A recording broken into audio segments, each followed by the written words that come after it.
Guys, good morning all of you. उम्मीद और आशा है कि आप अच्छे होंगे।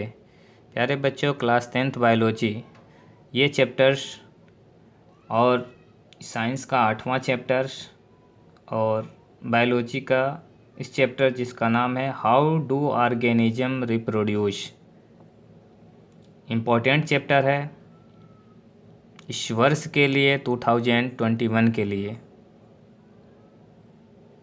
तो इस चैप्टर में हम लोग ये पढ़ेंगे कि रिप्रोडक्शन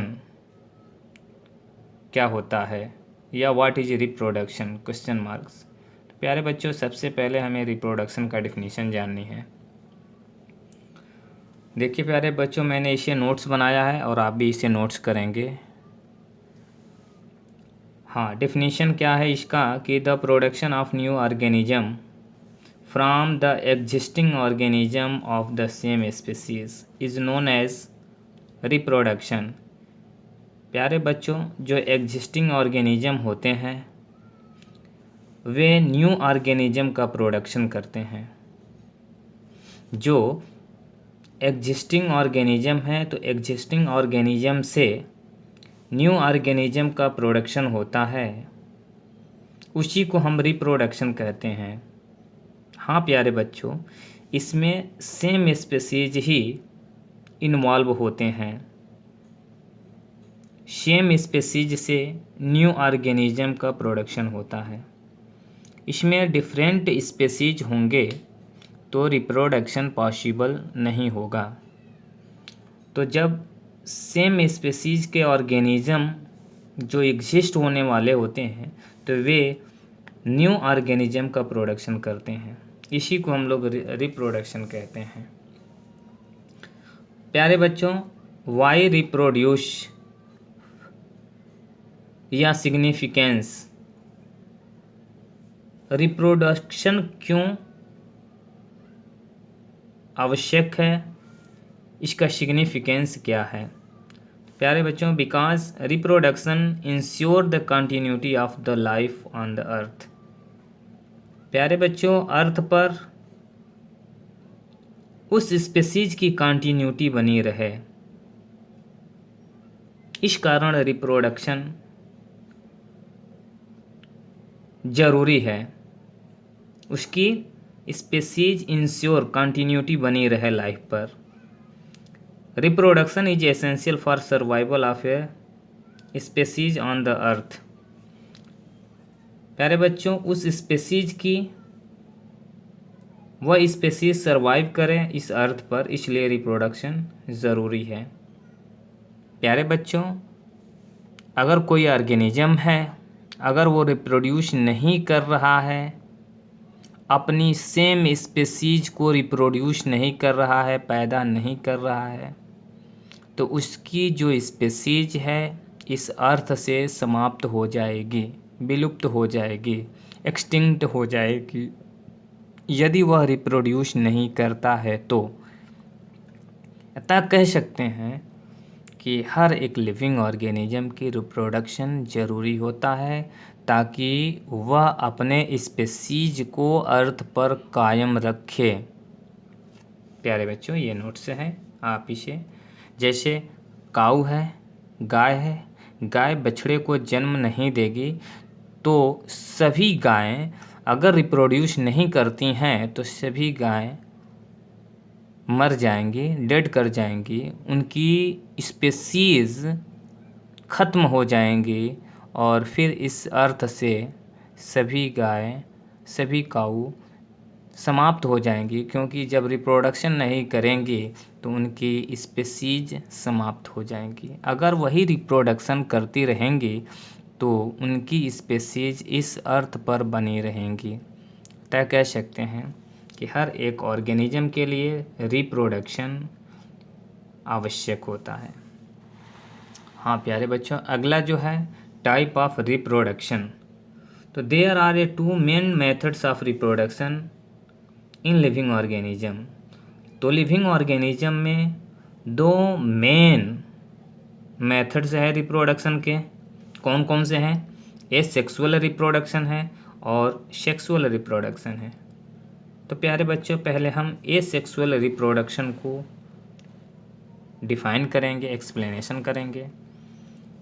कैसे डिफ़ाइन करेंगे? The production of a new organism from a single parents without involvement of sex और gametes is called asexual reproduction. तो प्यारे बच्चों एसेक्सुअल रिप्रोडक्शन में एक न्यू ऑर्गेनिज्म को प्रोडक्शन किया जाता है, सिंगल पेरेंट्स इन्वॉल्व होता है उसमें सेक्स सेल या गैमेट्स इन्वॉल्व नहीं होती हैं। प्यारे बच्चों the production of new organism from a single parent, एक सिंगल पेरेंट से न्यू ऑर्गेनिज्म का प्रोडक्शन कराना without involvement of sex cell और गैमेट्स, बिना सेक्स सेल से या बिना गैमेट के इन्वॉल्वमेंट से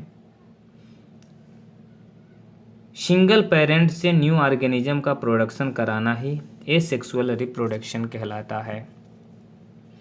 सेक्सुअल रिप्रोडक्शन में क्या होता है? The production of new organism from two parents.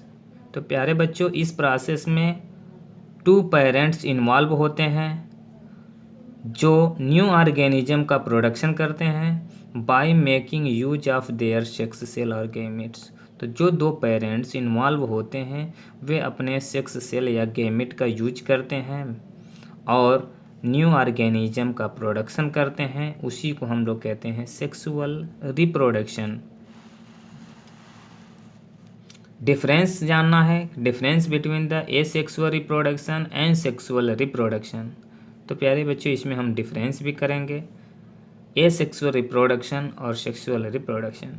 Asexual reproduction क्या होता है? Only one parents is needed to produce a new organism. एक एसेक्सुअल रिप्रोडक्शन में केवल एक पेरेंट की आवश्यकता होती है और वह एक न्यू ऑर्गेनिज्म को प्रोड्यूस करता है, जबकि सेक्सुअल रिप्रोडक्शन में two parents male and female की आवश्यकता होती है और needed to produce a new organism. तो सेक्सुअल रिप्रोडक्शन में मेल एंड फीमेल यानी टू पेरेंट्स की आवश्यकता होती है तो वह न्यू ऑर्गेनिज्म को प्रोड्यूस करते हैं। ऐसे प्रोसेस को हम सेक्सुअल रिप्रोडक्शन कहेंगे। प्यारे बच्चों अगला जो पॉइंट्स हैं, no sex cells are gametes are involved. तो जब एसेक्सुअल रिप्रोडक्शन होता है तो उसमें कोई सेक्स सेल या कोई गैमेट्स इन्वॉल्व नहीं होती है, जबकि सेक्स सेल और gametes take part in a sexual reproduction.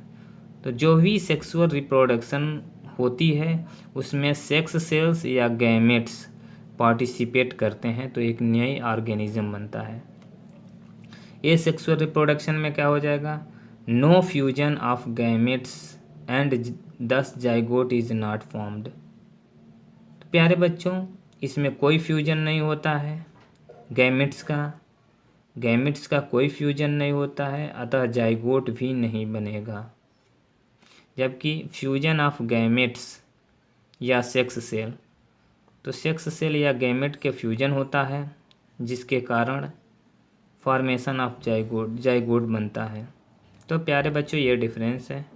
अगर क्वेश्चन थोड़ा लॉन्ग बनाएगा तो फिर आप उसका एग्जाम्पल देंगे कि किस प्रकार के ऑर्गेनिज्म में एसेक्सुअल रिप्रोडक्शन होता है और किस प्रकार के ऑर्गेनिज्म में सेक्सुअल रिप्रोडक्शन होता है। प्यारे बच्चों आप इसे नोट्स भी करेंगे। अगला जो है टॉपिक्स है, इसमें हम different types of asexual reproduction को हम लोग जानेंगे। Different type of asexual reproduction. सबसे पहले प्यारे बच्चों फिजन को हम समझेंगे। फिजन का मतलब होता है विखंडन, टूटना। In the process of fission A unicellular organism splits और डिवाइड्स एंड फॉर्म टू और मोर न्यू ऑर्गेनिज्म। फिजन एक यूनिसेलुलर ऑर्गेनिज्म में होता है रिप्रोडक्शन, और इस फिजन में क्या होता है कि यूनिसेलुलर ऑर्गेनिज्म स्प्लिट कर जाता है या डिवाइड कर जाता है एंड फॉर्म करता है, बनाता है टू और मोर न्यू ऑर्गेनिज्म। दो भी ऑर्गेनिज्म बना सकता है, दो से अधिक भी ऑर्गेनिज्म बना सकता है। जैसे प्यारे बच्चों ये दो टाइप्स के होते हैं फिजन, एक होता है बाइनरी फिजन और एक होता है मल्टीपल फिजन। प्यारे बच्चों, नाम में ही है बाइनरी फिजन। बाई का मतलब होता है टू, बाई का मतलब होता है टू। फिजन जब कोई ऑर्गेनिज्म, कोई यूनिसेलुलर ऑर्गेनिज्म दो पार्ट में डिवाइड करता है तो उसको कहेंगे बाइनरी फिजन। तो यहाँ देखिए प्यारे बच्चों, ये एक अमीबा है, और अमीबा का ये न्यूक्लियस है, ये डेवलप कर रहा है और इसका न्यूक्लियस मट रहा है, कुछ समय में दो पार्ट्स बना लेता है, फिर ये दोनों पार्ट्स अलग हो जाता है, फिजन होना है, विखंडन हो जाता है, टूटकर अलग हो जाना, दो हिस्सों में टूट रहा है, इसलिए इसको बाइनरी फिजन कहेंगे। तो अमीबा जो है अपना रिप्रोडक्शन कैसे करता है? बाइनरी फिजन करता है। वह एक एसेक्सुअल रिप्रोडक्शन टाइप का होता है। और लाइसमेनिया में भी ऐसे ही प्यारे बच्चों होता है। तो अमीबा में बाइनरी फिजन होता है जो एसेक्सुअल रिप्रोडक्शन होता है। क्यों? क्योंकि इसमें सिंगल पेरेंट, देखिए प्यारे बच्चों, सिंगल पेरेंट जो है अपने बॉडी को दो इक्वल हाफ में डिवाइड कर लिया है, तो इसे हम बाइनरी फिजन कहेंगे जो एसेक्सुअल रिप्रोडक्शन है। जबकि मल्टीपल फिजन, मल्टीपल जिसमें कोई ऑर्गेनिज्म है, यूनिसेलुलर ऑर्गेनिज्म है और वह मल्टीपल कई खंडों में विखंडित होकर और अपना प्रोडक्शन कर रहा है, रिप्रोडक्शन कर रहा है। जैसे यहाँ प्लाज्मोडियम है प्यारे बच्चों, ये सिंगल प्लाज्मोडियम था, यूनिसेलुलर था और ये बहुत सारे, देखिए यहाँ पर काफ़ी संख्या में ये अपना क्या कर लिया है, डिवाइड कर लिया या स्प्लिट कर गया है। तो इसके बहुत सारे इसमें सेल बन गए हैं। ये है प्लाज्मोडियम है, एक सिंगल प्लाज्मोडियम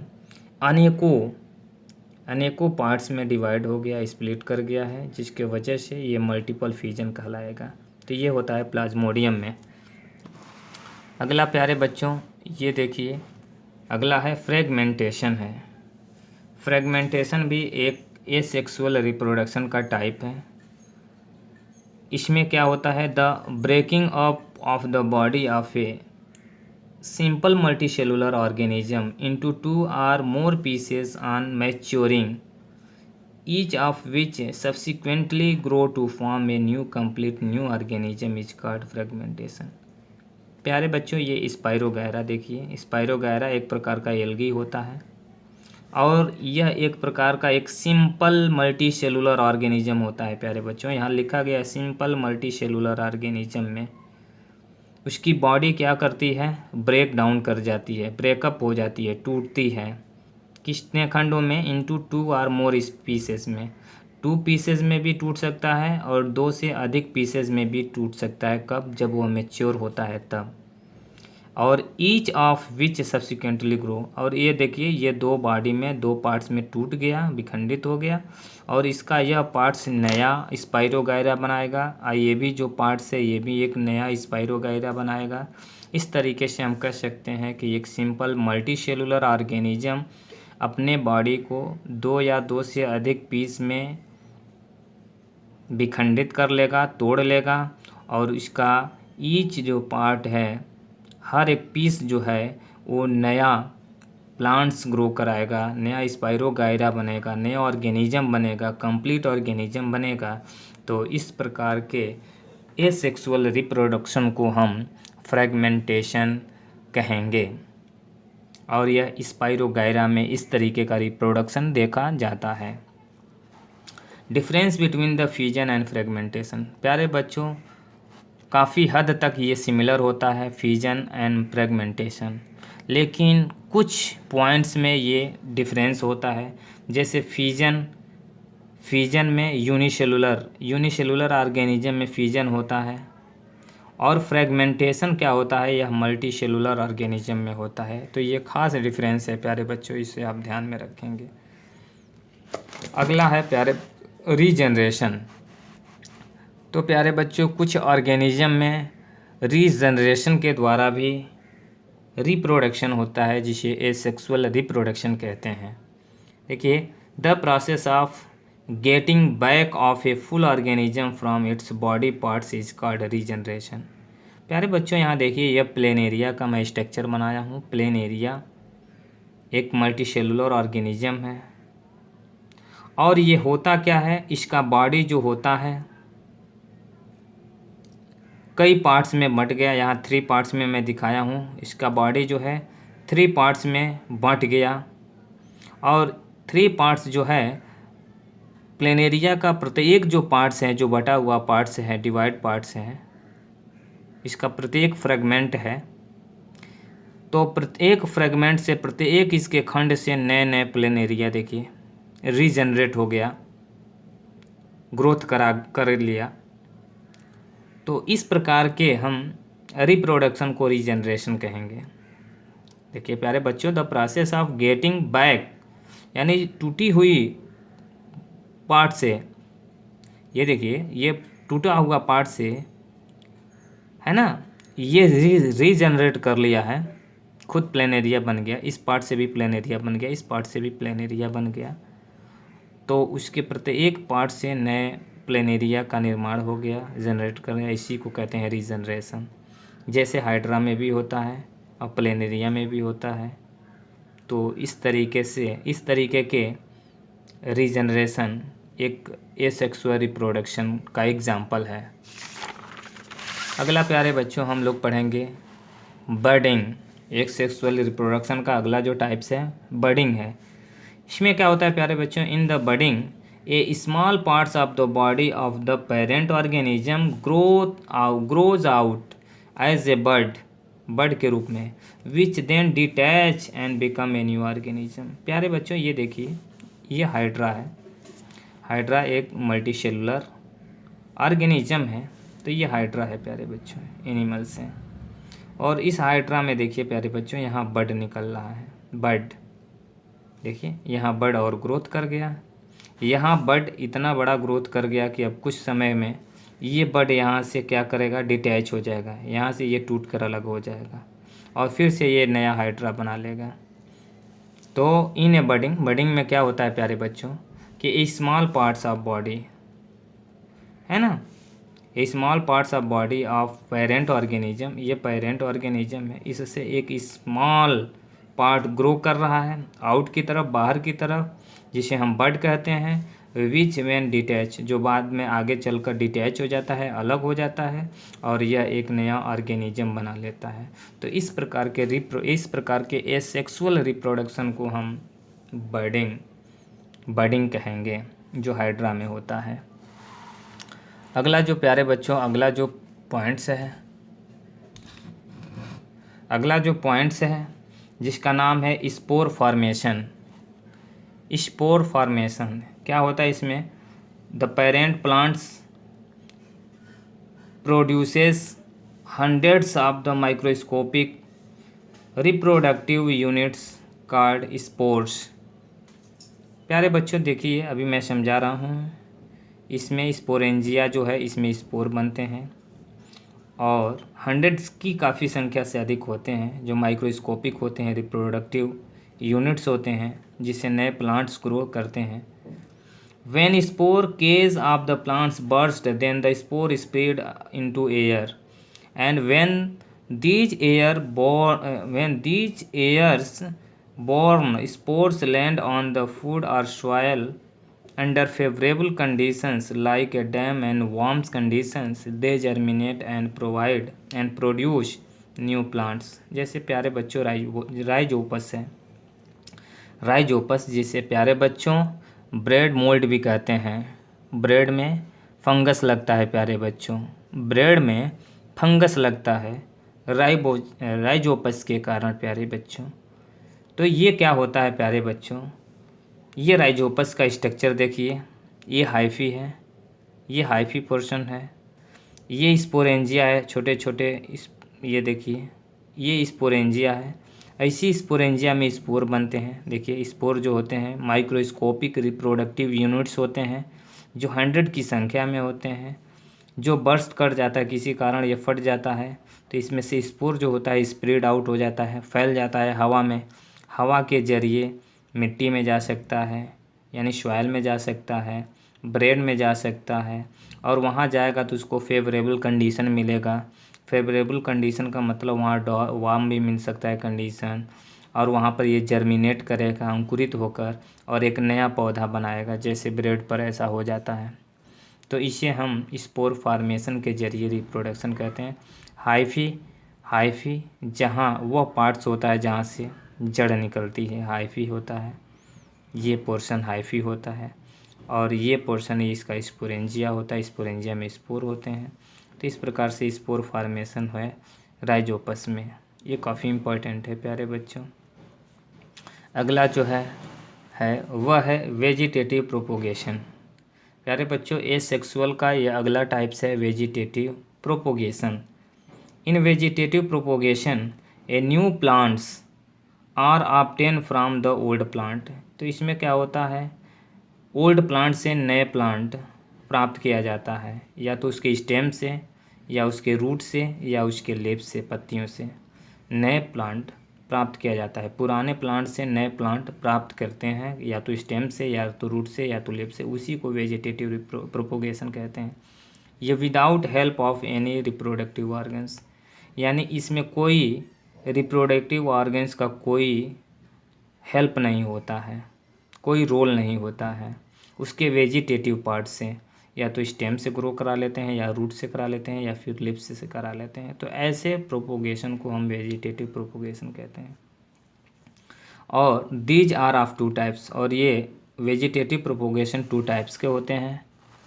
एक होता है नेचुरल वेजिटेटिव प्रोपोगेशन, जो नेचर में होता रहता है। जैसे ये देखिए, ये ब्रायोफाइलम का पत्ती है, ब्रायोफाइलम का ये पत्ती है, और यहाँ से बड निकल गया नेचर में, स्वतः ये होता है नेचर में, इसलिए इसको नेचुरल वेजिटेटिव प्रोपोगेशन कहेंगे। और हम आर्टिफिशियली वेजिटेटिव प्रोपोगेशन भी कराते हैं। जैसे प्यारे बच्चों, शुगर कैन है, गन्ना है, गन्ने के वेजिटेटिव स्टेम से हम लोग ग्रो करा लेते हैं। रोज़ है, गुलाब का फूल होता है, उसके कोई भी स्टेम काट कर लगा देते हैं, बिल्कुल कम समय में प्यारे बच्चों ग्रो करने लगता है। जैस्मीन में भी होता है। हाँ, इसमें नॉन वाइबल सीड्स होते हैं, क्योंकि इनके सीड्स इतने कमज़ोर होते हैं प्यारे बच्चों कि इनको मिट्टी में डालते ही वो क्या होते हैं, नष्ट हो जाते हैं, ख़राब हो जाते हैं, ग्रोथ नहीं करा पाता है, जर्मिनेट नहीं करा पाता है। इस कारण उसके हम स्टेम से, है ना, या उसके लीफ से, या उसके अदर पार्ट से, या रूट से हम ग्रोथ कराते हैं। और आर्टिफिशियल वेजिटेटिव प्रोपोगेशन के कुछ हम लोग टेक्निक्स हैं, जैसे कटिंग मेथड से, लेयरिंग मेथड से, और ग्राफ्टिंग मेथड से भी हम आर्टिफिशियल वेजिटेटिव प्रोपोगेशन करा सकते हैं। जैसे हम इसको डिटेल से अध्ययन बताने चल रहे हैं कि हम कैसे इसको डिटेल से समझेंगे अगले पॉइंट पे। हाँ प्यारे बच्चों, यहाँ देखिए कटिंग जो होता है, it involve the cutting a pieces of the plant and rooting it to reproduce a new plants. क्या किया जाता है कि कटिंग में क्या किया जाता है कि कोई प्लांट होता है, जैसे ओल्ड प्लांट है प्यारे बच्चों, इसको हम यहाँ से कट कर देंगे। कट करने के बाद इसके स्टेम को मैंने यहाँ अदर सॉइल में, मिट्टी में लगा दिया, रूटिंग करा दिया। यहाँ से देखिए प्यारे बच्चों, स्टेम को काट कर, जैसे आप गुलाब को देखे होंगे प्यारे बच्चों, काट कर यहाँ स्टेम लगा दिया। और स्टेम लगाने के बाद मिट्टी में कुछ समय के बाद इसी में से क्या होगी, नई रूट का फॉर्मेशन होगा, रूट बनेगी, और नई नई पत्तियां बड निकलना शुरू हो जाएगा, ग्रोथ करना शुरू हो जाएगा। तो इस प्रकार की प्रोसेस को हम लोग कटिंग कहते हैं, जो एक आर्टिफिशियल वेजिटेटिव प्रोपगेशन का एग्जाम्पल है। प्यारे बच्चों, अगला जो है लेयरिंग है। लेयरिंग क्या होता है कि it involves covering the branch of a plant with a soils and then cutting it. Layering में क्या होता है प्यारे बच्चों, कुछ प्लांट्स, जैसे आप नींबू को देखते होंगे प्यारे बच्चों, आप अपने अगल बगल खुद देखते होंगे, नींबू का मान लीजिए प्लांट्स है, इसके किसी स्टेम को मैंने क्या किया, इसको झुकाकर मिट्टी में थोड़ा सा इसको क्या कर दिया, कवर कर दिया। यहाँ पर कवर कर देने के बाद, मिट्टी से ढक देने के बाद यहाँ से रूट निकलना शुरू हो जाती है प्यारे बच्चों। देखिए यहाँ से रूट निकल रहा है। जब रूट ग्रो कर जाएगा तो आप इस स्टेम को यहाँ से कट कर देंगे तो ये एक नया, देखिए, न्यू इंडिविजुअल प्लांट्स बन जाएगा प्यारे बच्चों, नया एक प्लांट ग्रो कर जाएगा। तो इस प्रकार का ग्रो कराना, इस प्रकार का प्रोडक्शन कराना, ये आर्टिफिशियल वेजिटेटिव प्रोपोगेशन के अंतर्गत आएगा, जो एक एसेक्सुअल रिप्रोडक्शन का टाइप है। अगला है प्यारे बच्चों ग्राफ्टिंग। ग्राफ्टिंग है, इम्पोर्टेंट है प्यारे बच्चों। Grafting occur when two different plants stems are joint and they grow as a single plants. For example प्यारे बच्चों, देखिए ग्राफ्टिंग में क्या होता है। मान लीजिए प्यारे बच्चों, हमारे पास दो क्वालिटी का सेब है। एक सेब जो है बड़ा फल दे रहा है, किंतु उसमें बहुत जल्दी कीड़े लग जा रहे हैं। और एक सेब है जो छोटा फल दे रहा है, उसमें कीड़े नहीं लग रहे हैं। छोटा दे रहा है लेकिन कीड़े नहीं लग रहे हैं। तो प्यारे बच्चों, हम दोनों को क्या कराएंगे, दोनों के स्टेम को हम क्रॉस करा देंगे। एक स्टेम को काट कर हम दूसरे क्रॉस में, ये जो गुड क्वालिटी का है एप्पल या सेब, हम दूसरे गुड क्वालिटी में उसको एंट्री करा देंगे। तो जिसको कराते हैं एंट्री उसको सियान बोलते हैं और दूसरे को हम स्टॉक बोलते हैं। प्यारे बच्चों, अच्छे क्वालिटी का, यहाँ देखो ये गुड क्वालिटी का सेब है, ये गुड क्वालिटी का सेब है। बैड वाले में मैंने एंट्री करा दिया तो इसके अंदर कुछ मॉडिफिकेशन हो जाएगा, फिर नई प्रॉपर्टीज़ की, नई क्वालिटी की, है ना, नई वेराइटी की हमें एप्पल्स, सेब की प्लांट्स मिल जाएगा। तो ग्राफ्टिंग इसीलिए किया जाता है प्यारे बच्चों। Grafting occur when two different plants, दो डिफरेंट प्लांट्स हैं, are joint and they grow as a single plants. अब दोनों को कट करके आपस में ज्वाइंट का, ये अलग वैरायटी का है, ये अलग वैरायटी का है, दोनों का, हाँ ये जो वैरायटी है ये सियान कहलाएगा, ये स्टॉक कहलाएगा। दोनों को जोड़कर बांध देंगे, कलम लगाना इस तरीके से, और ये ग्रोथ करा लेंगे। तो इसी को हम लोग क्या कहते हैं, इसे हम ग्राफ्टिंग कहते हैं। इसके बाद प्यारे बच्चों एक आता है टिश्यू कल्चर, काफ़ी महत्वपूर्ण है। टिश्यू कल्चर से भी प्यारे बच्चों प्लांट का ग्रो कराया जाता है।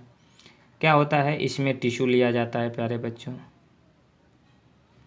इसको कहाँ रखा जाता है, placed in A artificial medium. एक हमारे पास आर्टिफिशियल मीडियम होता है, उस आर्टिफिशियल मीडियम में हम टिश्यू को रखते हैं। तो उस टिश्यू को न्यूट्रिशन मिलता है तो वो कैलस बन जाता है, कैलस बन जाता है। टिश्यू किस में कन्वर्ट हो गया, कैलस में कन्वर्ट हो गया। Callus transfer to medium containing hormones. अब इस कैलस को उस मीडियम में ट्रांसफ़र कर दिया जाता है जिस मीडियम में हार्मोन्स होते हैं। प्यारे बच्चों, हार्मोन्स, आर्टिफिशियल हार्मोन्स दे दिया जाता है इसे। तो कैलस क्या किस में कन्वर्ट हो जाता है, कैलस प्लांटलेट में कन्वर्ट हो जाता है, प्लांट में कन्वर्ट होने लगता है, प्लांट में कन्वर्ट हो जाता है क्योंकि इसे न्यूट्रिशन मिलना शुरू हो जाता है हार्मोन्स के ज़रिए। फिर जैसे प्लांटलेट बन जाता है, इस प्लांटलेट को प्लेस कर दिया जाता है सॉइल में। तो इसमें से प्लांटलेट, एक एक प्लांटलेट को सॉइल में प्लेस कर देना है, हमारा क्या बन जाता है, मैच्योर प्लांट बन जाता है। तो इस तरीके से हमने टिश्यू से नया प्लांट बना दिया। इस प्रकार हम लोग टिश्यू से नए प्लांट का, है ना, प्रोडक्शन करा दिया। तो इस प्रकार के रिप्रोडक्शन को, इस प्रकार के एसेक्सुअल रिप्रोडक्शन को हम लोग टिश्यू कल्चर कहेंगे, है ना। आजकल टिश्यू कल्चर का काफ़ी इम्पोर्टेंट रोल है प्यारे बच्चों।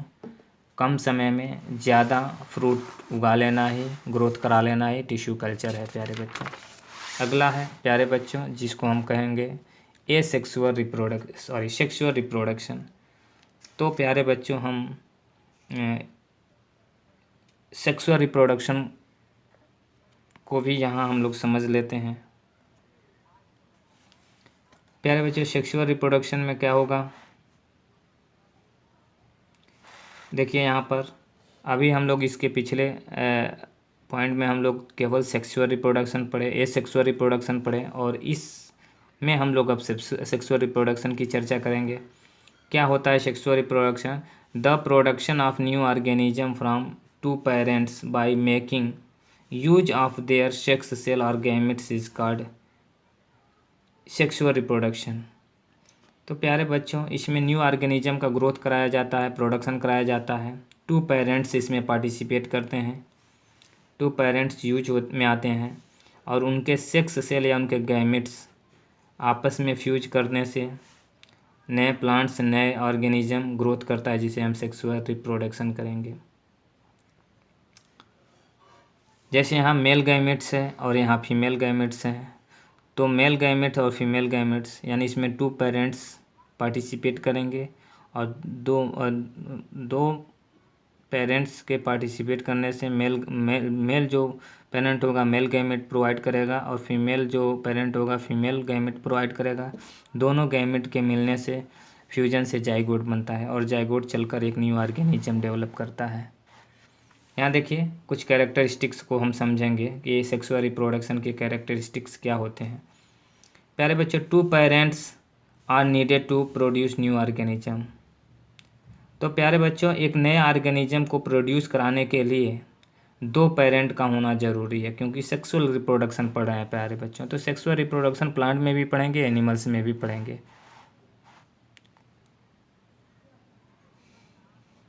इसके बाद अगला जो पॉइंट है, सेक्स सेल्स और gametes take part in a sexual reproduction.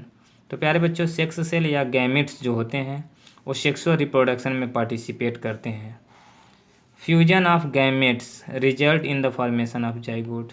तो फ्यूजन, जब गैमेट का फ्यूजन होगा तो परिणाम स्वरूप क्या बनेगा, जाइगोट बनेगा। अब इसमें होता क्या है प्यारे बच्चों, सेक्सुअल रिप्रोडक्शन में जो पेरेंट्स होते हैं, पेरेंट्स से जो भी उनके ऑफ स्प्रिंग बनते हैं, जो भी उनसे संतानें पैदा होती हैं, वो बिल्कुल संतानें जो होती हैं पेरेंट्स की तरह नहीं होती हैं, क्योंकि इसमें मेल और फीमेल दोनों का इसमें कैरेक्टर आते हैं।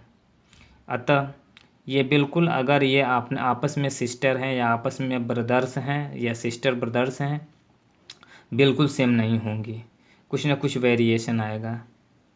क्योंकि मेल और फीमेल 2 पेरेंट्स पार्टिसिपेट करेंगे तो इसमें कुछ न कुछ डिफरेंस, कुछ न कुछ वेरिएशन आएगा प्यारे बच्चों। हूबहू एक जैसे नहीं हो सकते हैं। देखेंगे प्यारे बच्चों, आपस में 2 भाई हों या 3 भाई हों, चाहे भाई बहन हो आपस में, तो वो बिल्कुल एक जैसे नहीं होते हैं, कुछ न कुछ इसमें वेरिएशन डिफरेंस आती है। तो वेरिएशन आता है, वेरिएशन की ही वजह से इवोल्यूशन का जन्म होता है, जैव विकास होता है, कुछ न कुछ विभिन्नताएँ आती हैं, जैव विकास होता है। तो ये काफ़ी इम्पोर्टेंट है प्यारे बच्चों। यहाँ पर एक क्वेश्चन बन सकता है, यहाँ पर एक काफ़ी इम्पोर्टेंट क्वेश्चन बन सकता है प्यारे बच्चों। इसके बाद हम अगले वीडियो में इस पर चर्चा करेंगे, क्योंकि वीडियो काफ़ी लंबा हो जाएगा। तो इस प्यारे बच्चों, आप इसे नोट्स कीजिए और आप इसे प्रिपेयर कीजिए। Thank you.